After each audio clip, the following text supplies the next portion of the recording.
Olá, pessoal! Estamos começando hoje, agora, mais precisamente, o nosso 7º episódio do Decida-se e Movimente-se. E como eu sou uma pessoa muito, diria, espontânea, eu lanço para mim desafios inconscientes que quando eu me coloco na posição que eu estou aqui agora, eu fico assim, e agora?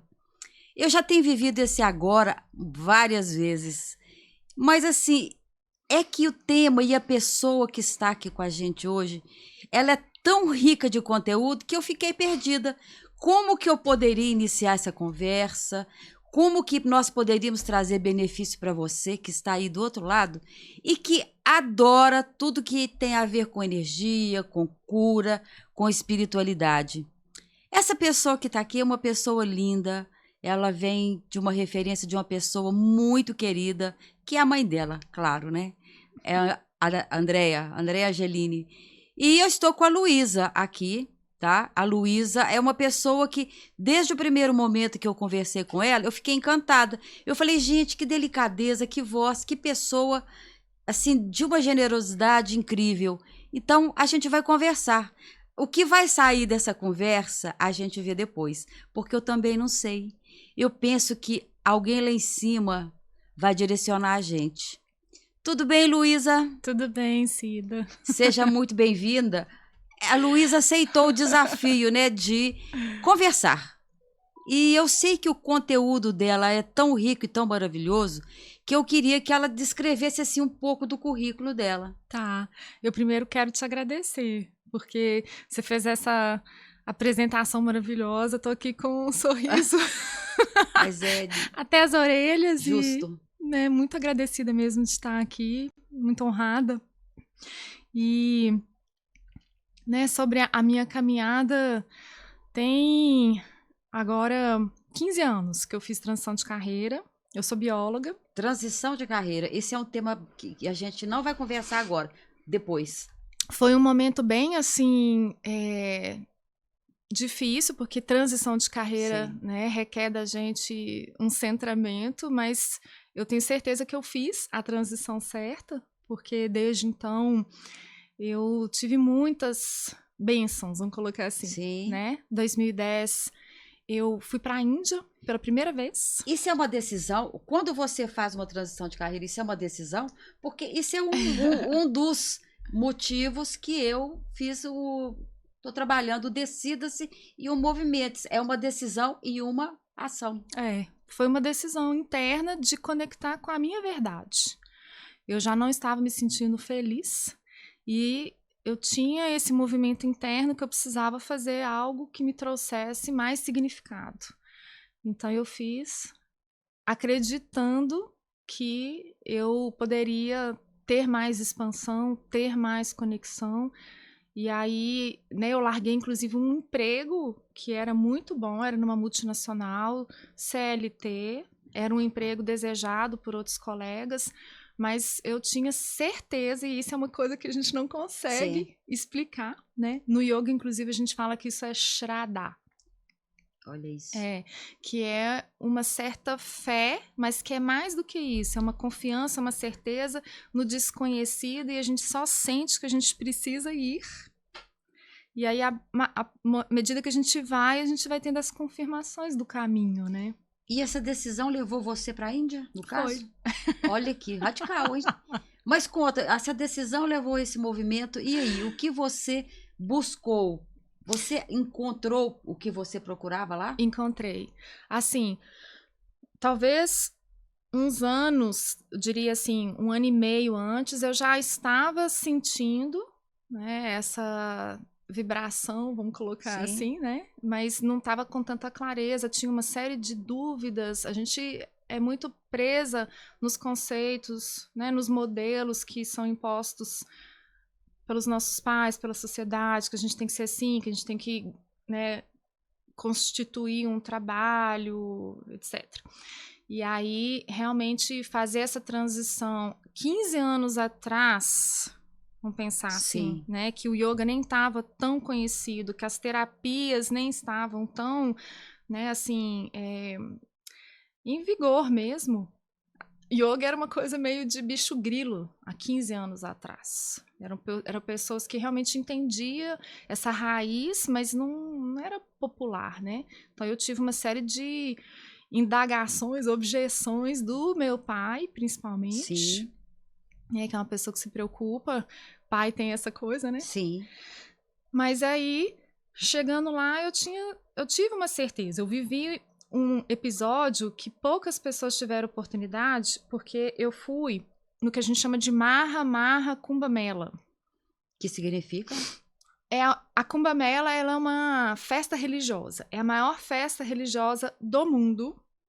E isso tem uma referência com a mitologia indiana, em que, aí, vou colocar assim de forma genérica, né? Um demônio, ele fez muito tapas, ele fez muita austeridade, se tornou muito poderoso. Ele invadiu o reino dos céus, Olha. destronou Indra, que era o rei dos céus, e ele foi buscar o néctar da imortalidade, que é o Amrita. E ele conseguiu pegar esse pote da imortalidade. Aí vários assim, guerreiros foram atrás dele. Ele conseguiu combater todos, até que eles tiveram que chamar Shiva. Ele conseguiu Shiva combater. é quem? Shiva é o pai do yoga, Tá. né? Vamos colocar assim. Ele é a deidade quase máxima da mitologia hindu, da Índia como um todo. A gente tem Vishnu, Shiva e Krishna, né? Então eles formam a trindade, e o Shiva, ele é representado como o destruidor, e é aquele também que vai te trazer o despertar, a iluminação, porque ele tem o poder de cortar o seu ego. Olha E que interessante. esse demônio, ele conseguiu combater, só que como Shiva tem a consorte Durga, então é Shiva Shakti, na mesma hora que ele combateu Shiva, surgiu Durga.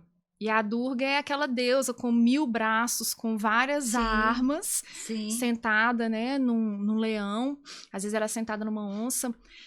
E ele conseguiu também combater essa, né, a Durga. E quando ela estava quase para, assim, ser combatida, ela se entrou numa entropia e se tornou Kali, que é aquela deusa que tem a língua para fora e que tem um cinturão de caveiras. E a Kali conseguiu matar esse demônio porque ela cortava ele, o sangue caía, ela ia lá, bebia o sangue. Sim. E não permitia que ele se multiplicasse, porque ele estava num processo de que quando o sangue dele caía, se tornava, né, assim, se multiplicava, vinha um outro demônio. Então, só para fechar o raciocínio, essa é a história do néctar da imortalidade, e nessa luta, vamos colocar assim, nessa fuga, o néctar caiu em pontos específicos, 4 pontos específicos da Índia, que são os locais sagrados da Índia. Tá.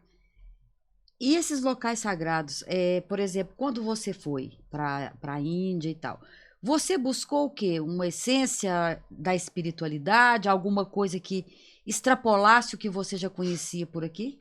Então, aí, só para não ficar, só para te trazer o raciocínio, Sim. e eu vou falar sobre isso. Então, quando eu fui para a Índia, estava tendo essa festa religiosa Sim. nesse lugar Nos sagrado. pontos sagrados. Nesse lugar sagrado, e essa festa, ela acontece apenas a cada 144 anos. Olha. É uma conjunção astrológica extremamente auspiciosa, em que eles dizem que a aurora da Terra, a energia espiritual da Terra, ela se une com o solo, vamos colocar assim, e aí você consegue ter uma conexão direta com essa energia espiritual.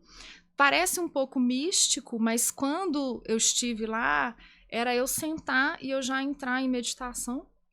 Meditação, assim, profunda, de não sentir meu corpo, não sentir que, né, assim, meus pensamentos, não conectar com meus pensamentos, perceber que eu realmente só existo. Então, isso foi muito forte e isso me trouxe muito essa essência espiritual que a Índia proporciona pra gente. Então foi um divisor de águas muito grande, porque eu já estava, né, assim, querendo um sinal, vamos colocar assim, para poder fazer essa transição e entrar de fato na área da espiritualidade, na área da terapia, e aquilo lá foi como realmente assim a confirmação de que eu estava no lugar certo. Eu tô ouvindo você aqui e eu acredito que a minha fala hoje, ela é assim, eu tenho que resumir muito porque eu gosto de participar com você, mas é que quando a gente começa a ouvi-la, dá vontade de falar assim, fique caladinha e ouça, apenas ouça. Mas é porque você é muito rica de conteúdo. E eu Obrigada. fico pensando assim, por exemplo, você estudou o quê? Medicina indiana? Então, aí eu comecei a estudar yoga terapia, Hum, que é esse ramo terapêutico do yoga. Não é só uma formação de professor de yoga, é um estudo aprofundado, 4 anos, é como se fosse uma faculdade. olha. Aí você estuda as posturas, a função das posturas, as respirações, as meditações, os mantras, os mudras, os bandas, a prática de relaxamento, ou seja, você estuda todo o universo, todo o sistema yogi e traz isso para a cura do indivíduo. Isso é maravilhoso. Eu gostaria É. muito de falar dessa cura do indivíduo, dos sistemas de cura Uhum, que você estudou. sim. Então, assim, na yoga terapia, mas, né, assim, só pulando um pouquinho para Sim, frente, né, porque eu estudei yoga terapia, eu também senti a necessidade de estudar a Ayurveda, que é Ayurveda. o ramo médico do yoga, vamos colocar Sim. assim, né? E aí você vai precisar estudar os sistemas mesmo, né, digestivo, endócrino, circulatório, respiratório, para que você possa compreender a fisiologia e através da dieta, através massagens, através de limpezas, né, você conseguir retomar o equilíbrio do sistema. E agora eu estou também estudando a medicina chinesa, que foge um pouco dessa vertente mais indiana, mas também tem uma série de conexões, porque é um estudo energético, né? Você fala da fisiologia energética, e na verdade o que a gente precisa dentro do sistema de cura é conseguir ter essa integralidade do sistema, porque você não adoece só no corpo, Sim, essa né? é uma questão que eu tenho visto muito ultimamente, o adoecimento. Uhum. Porque às vezes a gente lê de cientistas e de outras pessoas que eu preciso curar a doença. Ou seja, eu tomo um remédio, que é a alopatia, a medicina alopata, e eu muitas vezes eu ignoro que aquela pessoa ela tem um momento emocional assim que não é positivo. Uhum. Ela está passando por um medo, por uma apatia ou por uma inércia, né? E outras tantas emoções Uhum. negativas. Então, quando você fala o tratamento, no caso, a Ayurveda, não é Uhum. isso? Ele trabalha essa questão emocional paralelamente com a medicina tradicional, ela apoia, como que é?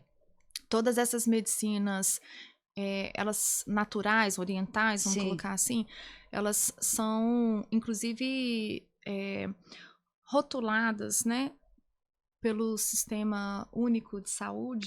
Sim. A farmácia, a indústria farmacêutica, É, ela realmente diz que não há comprovação científica em vários modelos de curas, vamos colocar assim, alternativas, né? Então ela diz que isso não é comprovado cientificamente. mas está tendo Hoje comprovação. já tem, né? Tem, inclusive, né, eles têm já uma portaria e colocam essas medicinas integrativas, Sim. não é nem holísticas, porque esse nome acaba se tornando um pouco E ele é pejorativo. muito abrangente, né? É, então são medicinas integrativas complementares. Então, elas apoiam. Agora, né? Isso é muito novo. É, Isso é muito mas está novo. ficando cada vez mais evidente como que elas são efetivas, porque inclusive a medicina chinesa, ela já se tornou totalmente regular, né? Então, inclusive, o médico usa da medicina chinesa, o veterinário usa da medicina chinesa. A gente consegue tratar patologias severas com medicina chinesa. E o Ayurveda, ele Sim. também trabalha, só que ele tem um sistema um pouco diferente. Ele trabalha muito na ideia de que você primeiro precisa limpar o sistema para depois nutrir o sistema. A medicina chinesa, ela também tem esse raciocínio, porque é só a gente pensar assim, se o copo tá sujo, não adianta você colocar água limpa, né? Sim. A água limpa vai sujar. Então, a gente precisa, às vezes, criar um fluxo, criar uma limpeza, né? Criar um desbloqueio, e dali a gente vem nutrindo e trazendo aquilo que o sistema precisa. Maravilhoso. Eu vejo muito essa questão dentro da física quântica. É muito alinhado com o que eu sou apaixonada pelo tema, gosto muito de falar da energia, das emoções e escrever sobre isso também. E gosto de conhecer o que complementa isso, o que tem a ver com a energia, com as vibrações. Isso tudo tem a ver com a questão da yoga, tem a ver com o que você foi buscar na Índia. Tem alguma coisa assim bacana, uma história interessante que você pode trazer para nós aqui, por exemplo, que você viveu nesse tempo todo que você esteve lá? Em relação à questão de vibrações, de mantras... O que você achar que é interessante, por exemplo, dentro desse contexto nosso. Então, eu vivi, assim, para mim a Índia foi a minha grande escola. Eu imagino. Né? Então, não sei se as pessoas sabem, né? Eu fiquei lá 12 anos. Não morei direto, mas eu fui para a Índia 21 vezes.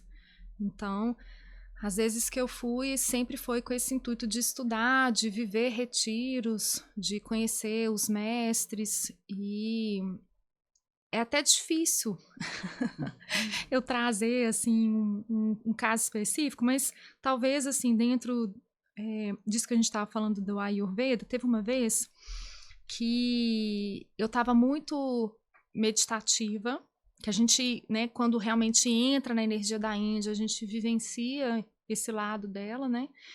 E estava meditando, sem exagero, talvez umas 5, 6 horas por dia. Muita coisa. Muita coisa. Muita coisa. É inimaginável isso para mim. Então eu estava muito sutil. E eu comi, porque a Índia tem essa coisa, né, da comida que é muito picante. Sim. E ela é muito gordurosa, né? Então a gente precisa, inclusive, ir nos restaurantes ayurvédicos, que eles têm toda, né, essa ciência dos doshas e do equilíbrio das gunas na mente, né? São palavrões, assim, mas se for o caso, depois a gente entra mais no entendimento disso. Mas a questão é que eu comi e eu tive o que a gente chama de ataque de pita. O meu calor interno ficou muito forte e isso me trouxe uma febre. Eu fiquei doente, mas assim, muito doente. Olha. De assim, começar a ter entupimento nas fossas nasais e assim, de um jeito que tinha muito tempo que eu não ficava. Aí eu estava hospedada num hotel e o dono do hotel nem sabia, ele era médico ayurvédico. Olha. Ele bateu o olho em mim e não falou nada. Passaram-se, acho que umas 3 horas, ele bateu na porta do meu quarto, trouxe num papel alumínio gengibre com sal. Gengibre com sal.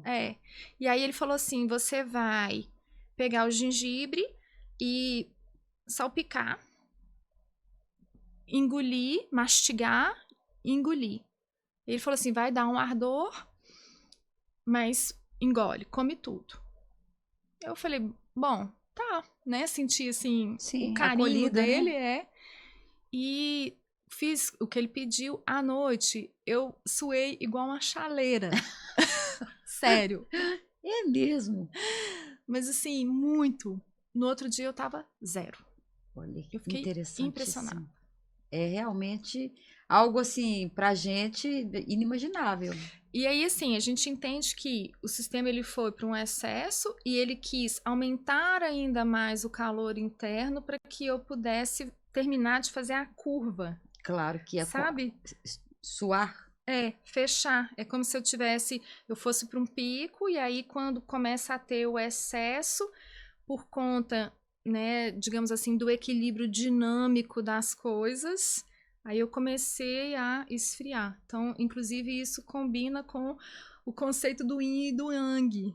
Toda vez que você entra num excesso, você vai ter uma depressão, né? Vamos colocar Uhum. assim. E na vida é assim, né? Na vida é assim. Você É. vai lá e depois você cai um pouco, Você né? cai. É. Deixa eu te perguntar uma coisa, porque, por exemplo, você começou com esse processo de meditação. O que eu mais ouço das pessoas, você também deve ouvir muito mais do que eu, é que eu não consigo meditar, eu não consigo parar o meu pensamento. Isso acontece com você porque eu também pensava isso. Claro que eu não tenho o nível da Luísa, mas, assim, com um pouco de dedicação, eu consigo relaxar a minha mente. Eu queria que você falasse um pouquinho, Luísa, para nós sobre, assim, porque é muito difícil, realmente, que a gente consiga relaxar, ou através da respiração, alguma coisa que você possa nos dar uma ideia de como fazer isso com mais facilidade. Sim. Então, existe um engano de entendimento sobre o que é meditação. Sim. A meditação, ela é um florescimento da sua sustentação da atenção. Sustentação da atenção. É. Então, a partir do momento que você está concentrada em mim, Sim. você começa a ver mais detalhes sobre mim. Sim. Se você sustenta, você inclusive vai começar a ver pormenores e vai começar a perceber que o resto vai ficando até sem tanta atenção ou menos importância, porque você está focada num ponto e vendo os detalhes daquele ponto. Então, isso aí já é o estado de foco. Se você sustenta o foco, aí você entra no que a gente chama de relacionamento, engajamento, aquilo lá te atrai e você sustentando o foco, você entra em meditação. Isso é um processo gradativo? Você começa com... Porque você me disse que ficou meditando 5 horas. Uhum. Isso na minha cabeça é algo... E na cabeça também, né, de vocês aí, é a mesma coisa. Eu penso que é muito difícil meditar 5 horas. Mas tem gente, né, lá eles meditam, sei lá, o dia inteiro, alguma coisa assim, ou não. Sim, então, requer prática. É prática, né? Mas, na verdade, assim, é um processo neural, né? Então, você cria uma ponte sináptica em que você se estabelece no silêncio, na concentração. Quanto mais você repete isso, igual qualquer hábito, você fortalece, né, essa ação, essa atitude.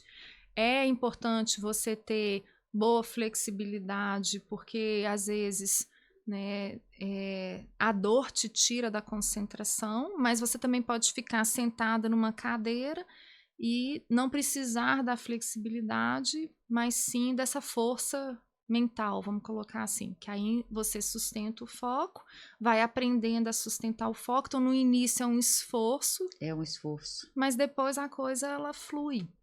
Porque a meditação, ela, inclusive, é representada como o mel que você tira e joga. Aí tem aquele fio que ele é interrompido poucas vezes, você já viu? Sim, porque ele é contínuo.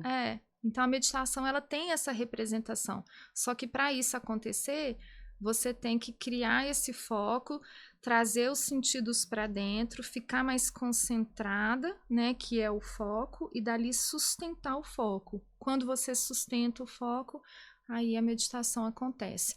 Vai perder? Ok. Volta de novo e continua, até que você consegue ficar mais horas. Duas coisas que me chamam a atenção, por exemplo, a questão do mantra. O mantra é uma repetição. Uhum. Quando eu repito, o meu cérebro ele vai mudando o padrão através da repetição. Uhum. Isso é uma prática comum entre os indianos, porque os mantras que eu vejo, né, são mantras assim até complexos de repetição. Na verdade, quando você estava, a repetição do mantra para você tinha alguma razão, algum mantra específico para algum objetivo? Porque Uhum. mudaria isso a forma do seu pensamento? Explica isso pra Sim, gente. isso é bem dentro do seu universo. Pois é, por isso mesmo que eu tô querendo saber, porque eu gosto de falar sobre isso, então ouvindo você, isso Aham, vai enriquecer muito, inclusive a minha fala, para falar com vocês mais vezes. aham. Então, mantra, a palavra é em sânscrito, né? Sim. E significa controle da mente. Uhum. Então, o mantra, ele são sílabas sagradas. Aí, o sânscrito é considerado uma língua sagrada. O sânscrito, só para você, né, assim, saber, uma curiosidade muito legal. Não tem palavrão. Não? Não tem não. Não tem, não. Olha, isso é muito interessante, porque eu sempre digo que o universo, ele não entende não. É. A insegurança, a dubiedade. Eu não sabia isso. É. Então, o sânscrito, ele Sânscrito. não tem não. Não tem não, não tem palavrão. Interessante isso. Você não consegue falar mal de alguém. O máximo que você consegue dizer é assim: você não é virtuosa. Olha isso. Que maravilha. É. Então, assim, os mantras, né? Sim. Eles carregam já essa frequência extremamente elevada, Sim. positiva, amorosa, consciente.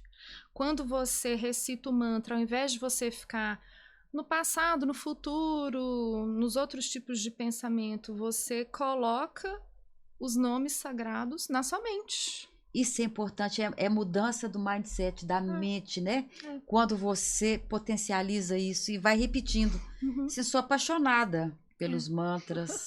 E sempre eu tenho lido muito sobre isso, mas assim, eu não tenho essa vivência que você tem. Sim.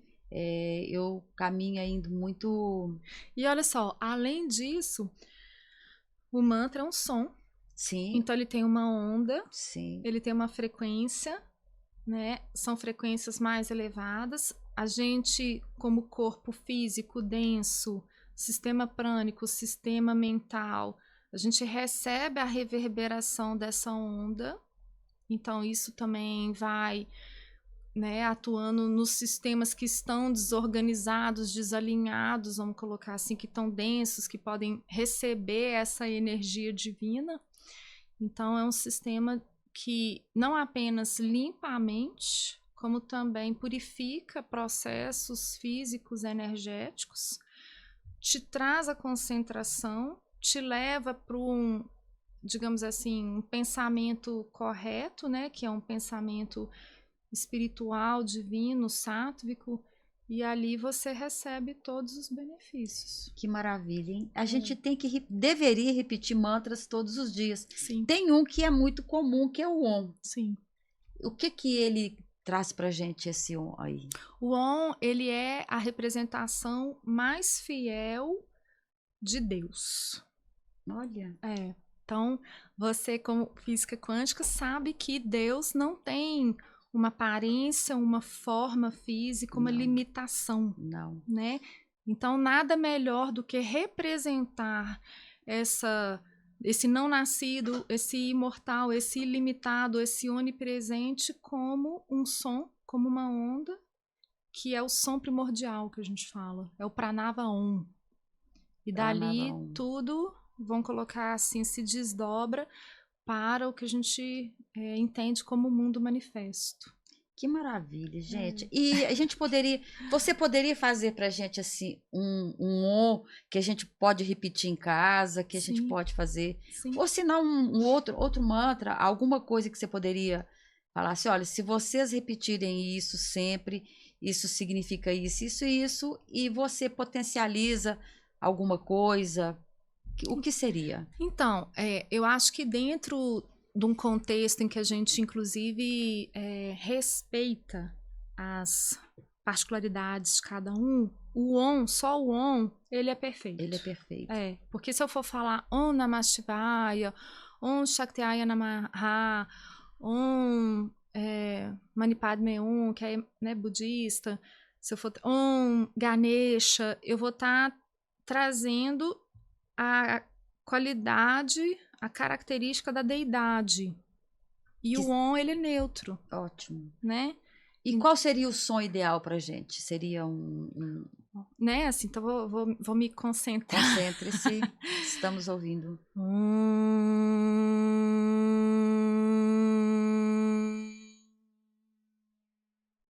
Então ele, né, assim, é mais... Você pode trazer o Om mais gutural, ou você pode também trazer o Om mais nasal, que aí você leva ele, vamos colocar assim, né, pro O que alto. você fez agora foi gutural. Gutural. O nasal seria como?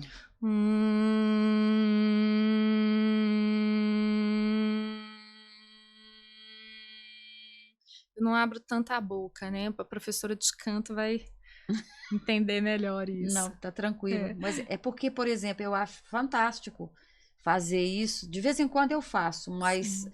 E aí, quando eu faço isso, o que eu tô trazendo, então? Você tá trazendo a consciência pura.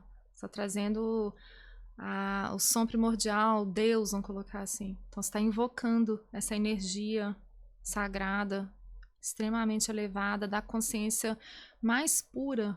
Não sei se as pessoas entendem bem esse termo, né? Consciência pura. Porque a gente tem consciência. Sim. Só que diferentes níveis de consciência. Baixa consciência, média consciência, alta consciência. Então, a presença pura é a consciência pura. Então, você invoca isso.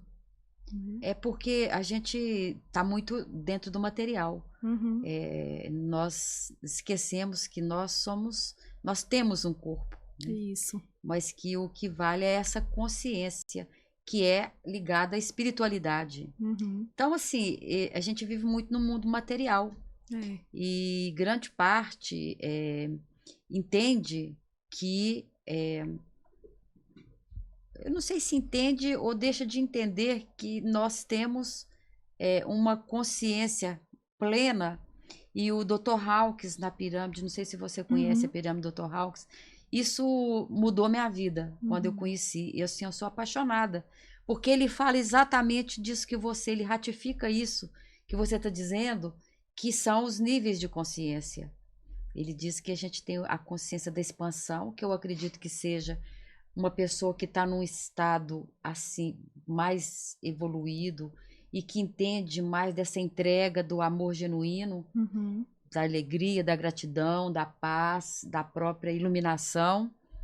E depois ele fala da outra que seria consciência da contração, onde você tem níveis menos elevados, mas ele tem um intermediário que eu acredito que ele fala que 15% da humanidade está ali. 15%.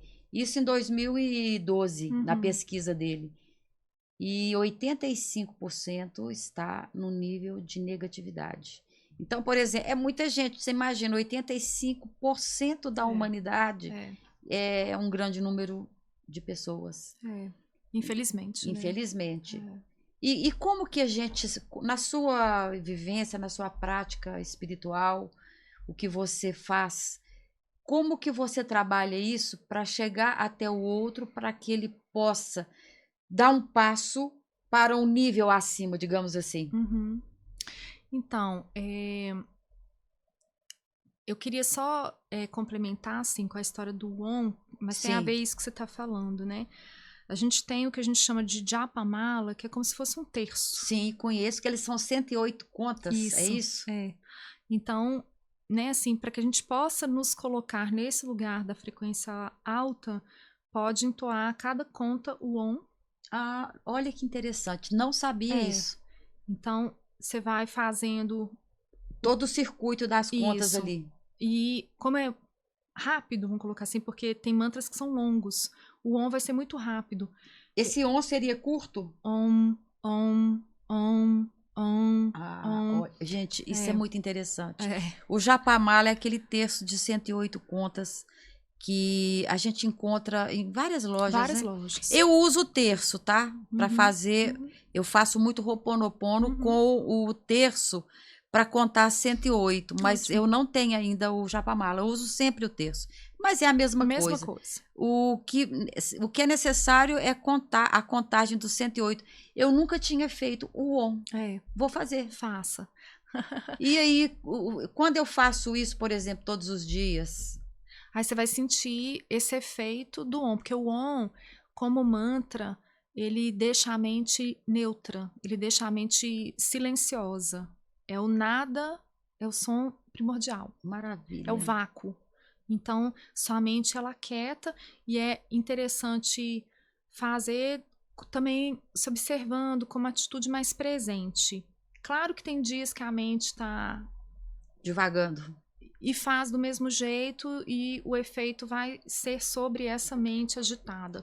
Mas quando você cria o campo, né, o tempo para poder sentar e fazer, aí você sente muito forte, você reconhece, né, você percebe, porque é muito diferente você estar na presença e reconhecer, ou você simplesmente estar fazendo de uma forma mais automática.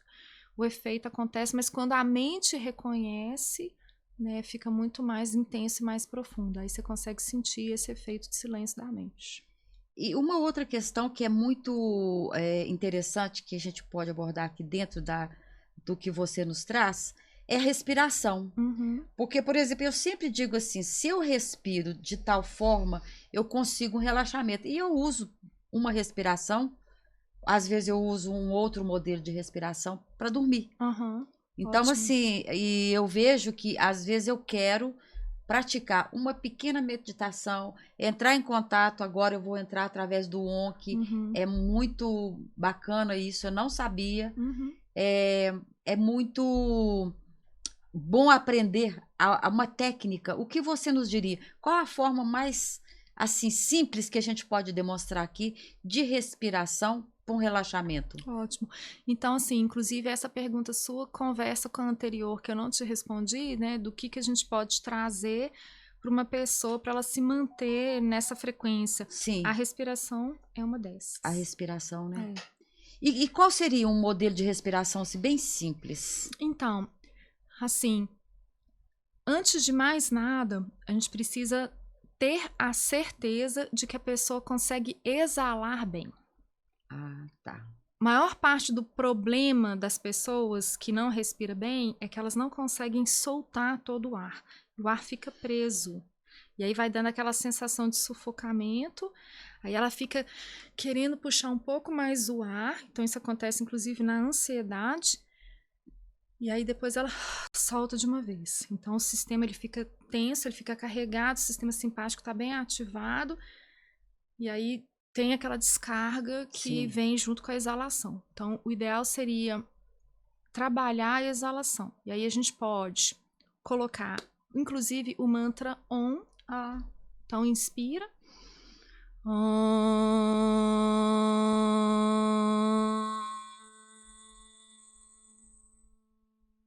Até o final. Então, a pessoa exala cantando OM. Experimenta pra você ver. Eu exalo cantando OM. Vamos lá.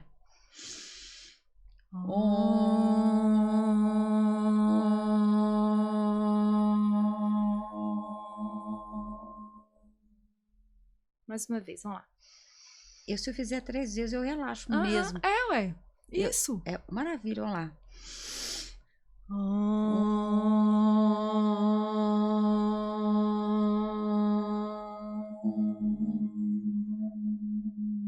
Uma última.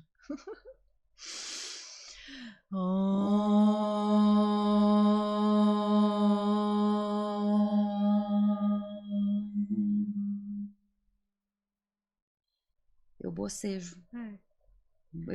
Já me traz assim uma sensação muito boa. Sim, é muito bom. Passarei a fazer isso. A gente, assim, grotescamente falando, mata 2 coelhos com uma cajadada só. Exato. Não é verdade? Exatamente. É É incrível. maravilhoso, incrível. E assim, além de tudo isso que a gente já falou, quando você exala entoando, você ativa o nervo vago. O que é o nervo vago? Ele é um nervo gigante e que ele tem uma relação, inclusive, com liberação serotonina, Ah, sim. dopamina, As hormônios. trabalha o sistema parasimpático. Maravilha, hein? Então, assim, a respiração pode trabalhar exalação com som, que é melhor, e depois progredir para talvez contar. Inspira em 3, solta em 5. Depois inspira em 3, solta em 6. Conseguiu manter 3, 6, progride. Inspira 4, solta 6. Inspira 4, solta 7. Inspira 4, solta 8. 4, 8 é uma razão boa. Eu faço isso, mas eu me esforço bastante para fazer o 4, eu seguro 7 e solto em 8. Né? Que seria 1, 2, 3, 4. Prende 7. Prende 7, e vou soltando em 8. Isso também me relaxa demais. Que eu faço para dormir. Isso. Então, a questão da retenção após a inalação é que você vai ter essa descarga mais intensa. Entende? Então, inclusive, isso é uma respiração que a gente usa para o controle da ansiedade. Para o controle da ansiedade. Funciona muito. Porque você faz isso, você faz a pessoa terminar de respirar, trazer o ar até em cima que ela não está conseguindo. Aí você traz um pouco de energia para ela, porque a retenção após a inalação traz vigor, traz foco. Então você enche o sistema de prana e depois você solta de uma vez. Aí você tem essa descarga que também junto disso vai pensamento, vai tudo embora. Vai tensão. Mas para o cultivo diário de uma mente quieta, de uma conexão, talvez inalar, exalar em on, ou inalar e exalar o dobro, sem prender. Exalar o dobro, como que seria? Inala 3, solta 6. Ah, tá. Entendi. Entendeu? E assim progride. Aí depois inala 4, solta 8. E isso vai trazer muita aquietação do sistema. Isso, inclusive, está nas escrituras. Está nas escrituras. Jesus, ele tinha esse lado. Existem várias passagens na Bíblia que fala sobre Jesus, toda a prática energética dele, da mão, do pensamento, do que ele praticava, né? Inclusive, existem alguns que dizem que Jesus era um grande quântico, né? Porque ele trabalhava essa questão do pensamento, da energia. Sim. Então, os cientistas, eles dizem que a ciência comprova a espiritualidade em vários aspectos. E isso é maravilhoso. Que é a prática da medicina hoje, que está sendo mais explorada, usada, conhecida pela medicina tradicional, né? O que você pode deixar pra gente assim, de bacana, fazendo, nossa, gente, isso se vocês fizerem, isso vai assim relaxar a mente, vai baixar esse nível de ansiedade que muitas vezes a gente tem. O que você nos diria? Eu resumiria o que a gente trouxe. Assim, bem, vamos lá. Acordar, né? Não sei se as pessoas têm uma prática que é muito interessante, que é limpar a língua. Então, limpa as toxinas, vai no banheiro, lava o olho, né? Faz a sua higiene mínima pessoal, quem gosta de tomar banho. E depois senta, né? Faz o mantra, que seja 3 rodadas, isso vai dar 10 minutos. 3 rodadas do 108. Ou você, às vezes... É que ok. Se for muito, que seja 2, mas realmente vai ser muito rápido. Sim, porque é rápido. Isso aí é muito rápido. E se puder fazer a respiração, faz a respiração antes, depois faz o on. Essa respiração que você disse aqui agora. Porque aí a gente aplica, né? Aquilo que a gente conseguiu demonstrar aqui. E o mais importante, se isso não... Vamos colocar assim, casar, não foi uma coisa assim, né, que encaixou, que ache uma prática em que você possa se centrar. É muito necessário, é higiênico, né? É higiênico. Essa palavra é forte. Você não escova dente, você não toma banho, você não precisa ir no banheiro. A mente e o sistema energético precisa também, né? Dessa limpeza. Dessa limpeza. Que maravilha, hein? E não, e é simples. Essa proposta que ela nos traz aqui é maravilhosa, porque ela não é difícil. Não. A gente vai conseguir executá-la simples. É o que a gente faz de manhã, mas aí a gente vai adicionar o on. Não é isso? É, isso. E vai dar uma respirada para que a gente possa realmente começar o dia bem. Porque tem pessoas que nem isso estão fazendo. E talvez porque acha que não é do universo, porque é complicado, porque não sabe fazer. E na verdade é sentar, né, manter a coluna um pouco mais alinhada, trazer a atenção para dentro. Então eu tô olhando para frente, mas eu tô totalmente me sentindo, prestando atenção em mim, né? E aí o Japamala é uma opção maravilhosa, porque você não tem que concentrar em nada. Em contar. Né? Você simplesmente tem que passar a continha. E prestar atenção no som, prestar atenção no que você está sentindo, lembrar que você está invocando o nome sagrado de Deus, né? E se abrir para isso e depois respirar, sentindo seu corpo, sentindo o efeito da respiração. Não é tão bom a gente estar aqui sentindo, né? Momento presente. Só isso. Só mais uma pergunta para a gente finalizar, porque é maravilhoso conversar sobre esses temas e mais com você que tem essa capacidade muito grande de colocar para a gente de forma que a gente entende. Isso é muito importante. E assim, a sua doçura, né? A sua suavidade na sua fala, na sua forma de se expressar, é maravilhoso. Eu só queria te perguntar mais uma coisa, que seria a questão, por exemplo, você trabalha com as mãos, que seria a sua área também de massoterapeuta. Exato. Quando você toca a outra pessoa, porque você toca, às vezes você sente alguma coisa assim, ou tá tudo alinhado, às vezes está tudo desalinhado, tem alguma energia que passa para você aí, como que você trabalha isso? Uhum. Então, a gente, como terapeuta, precisa ter essa abertura de sentir o outro, mas ao mesmo tempo não se identificar. Então, entendi. Se limpar não se identificando, isso é a melhor forma, né? Sim. Muitas vezes eu sinto a dor do outro, vem o que a pessoa está pensando, mas eu simplesmente observo e continuo. Então, como a gente se coloca canal, então Sim. que o próprio canal faça o trabalho que precisa. Se a gente toma pra gente aquilo, a gente está se colocando como egóica, Sim. né? E aí já criou ali uma identificação, já tem uma parte sua, né, que você está projetando, que você está interpretando, que você tomou para si e aquilo se tornou seu. Isso, maravilha. Luísa Caruna. Uhum. Que prazer falar com você, que honra ter você aqui com a gente. Ouvi-la por esse tempo foi assim, imenso prazer para todos nós, né? Então eu queria muito te agradecer. Eu sei que você abriu espaço na agenda.